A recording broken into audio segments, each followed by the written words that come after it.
Alam naman natin, nag-privilege speech si Marcoleta. Ang haba ng privilege speech niya. Pero wala namang bago yun. Ang bago lang dun yung tungkol sa sinabi niyang hilaw na sinaing. Ha? Oh, anyway, yung Barado. Barado si Marcoleta. Ni Lacson at Kiko. Ni Kiko Pangilinan. Ha? Alam nyo, halos doon. Ang nagsasalita doon, apat yung si Lacson, si Kiko, si Soto, si Risa. Pero matindi ang kanilang mga sinasabi. Hindi makapurma sila Marcoleta, sila Cayetano, no? Kahit kinakampihan pa ni Cheese, bias. Ha? Oh, anyway, isang bahagi doon na makikita, barado si Marcoleta. Tungkol saan? Yung tungkol sa issue ng pag-motion to dismiss niya. Kasi nag-move to dismiss siya eh. Oh. Ngayon, so ni-raise ng mga minority senators nila Lacson. Bakit naman kaya nila Tito Soto ni-raise nila yung issue? Bakit nag-motion to dismiss? Wala naman sa rules yun. Ang palusot ni Marcoleta ganito. Sa rules ng Senado, wala yung motion to dismiss. Wala yung motion to dismiss. Pero, ang sabi ni Marcoleta, dahil ang rules of court ay suppletory in character, suppletory sa rules ng Senado, so pwede itong gamitin. At sa rules of court, ay mayroon doong motion to dismiss. Alam nyo mga kabunyog, mga kawain, sa aming mga abogado, pinag-aaralan namin yung rules of court. Kasi ang rules of court, yan ang subject namin dyan, remedial law yan eh. Sa rules of court, mayroon diyang rules of civil procedures, rules on criminal procedure, rules on special proceedings, yan. Yan talaga yung rules of court, yung ginagamit naming mga abogado. Masyadong stricto yan, pang-abogado yan eh. Pag ginagamit yan sa korte. Ginagamit yan sa korte at sa mga proseso sa korte. Mag-civil case man, mag-criminal case, mag-special proceedings, yun ang gagamitin. Pero ginagamit yon sa korte, kaming mga abogadong gumagamit nun, napaka-stricto nun. May rules on evidence pa dyan. Ang daming ginagamit yan. Kaya nga, sa maraming pagkakataon, hindi ginagamit ang mga rules of court na yan. Kasi pag ginamit mo na ang mga rules of court na yan, matatagalan na ang proseso. Kaya, pwede siyang gamitin suppletory. Ibig sabihin parang katulong, pantulong. Suppletory. Ngayon, ang sabi ni Marcoleta, kaya niya siya nag-motion to dismiss kasi sa rules of court may motion to dismiss.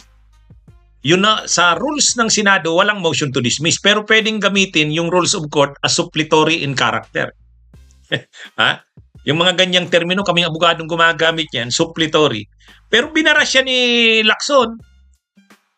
Sabi ni Lacson, saan naman dito sa ating rule sa Senado, saan nakasabi dito na pwedeng gamitin ang rules of court na suppletory in character? Wala akong mabasa. Di barado siya kay Lacson. Saan nakasaad dito na pwede nating gamitin ang rules of court suppletory in character? Dapat may nakalagay dito na pwede nating gamitin ang rules of court as a suppletory in character. Ay wala naman dito. Dapat nakasulat yan. Kung gagamitin natin yung rules of court suppletory in character, mayroon dito sa rules natin. Walang ganyan. Di barado, di ba? Hindi abogado si Lacson, pero mas barado si Marcoleta. Tayo na naman si Kiko Pangilinan. Ayun, lawyer yun, abogado yan. Ang sabi naman ni Kiko Pangilinan, ito, maganda rin yung punto. Sabi ni Kiko Pangilinan, yung paggamit ng rules of court suppletory in character, kung ang rules natin ay wala nun. Pero kung mayroon sa rules natin, hindi ka gagamit ng suppletory, kaya nga pantulong lang yun eh.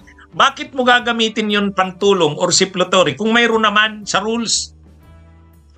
Ang rules natin maayos naman eh, hindi naman kailangan ng tulong. Bakit ka gagamit ng suppletory?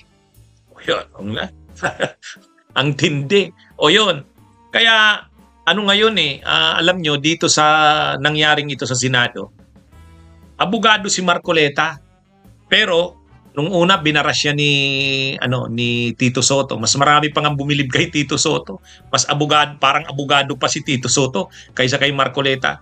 Dito na naman. Oh, mga na naman ang motion to dismiss. Bakit siya nag-motion to dismiss? Wala naman yan sa rules ng Senado.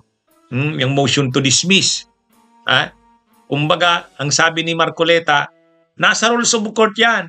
Pwede nating gamitin ang rules of court, suppletory in character. Ay, di tinarong siya ngayon ni Lacson. Nasaan sa rules natin na nagsasabing pwede nating gamitin ang rules of court, suppletory in character? O, di ba, barado? Sabi naman ni Kiko Pangilinan, gagamit ka lang yan, suppletory, pantulong. Pero kung hindi naman kailangan ng tulong kasi mayroon naman tayong rules, bakit mo gagamitin as suppletory? O, di ba? Kaliwat ka ng barado si Lacson ay si Marcoleta doon. Ang nangyari kasi dito, si Marcoleta yung pinag-deliver ng privilege speech.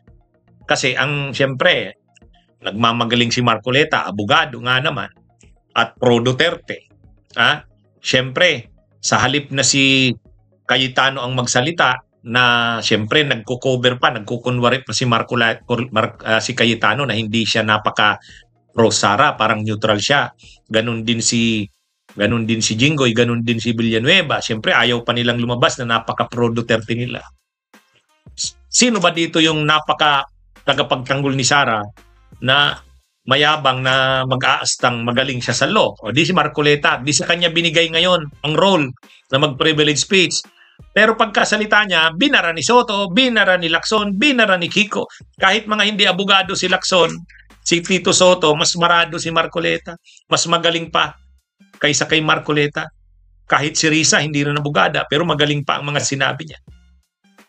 Yan ang nangyari. Bunyog, bunyog, halikan na kasama ka.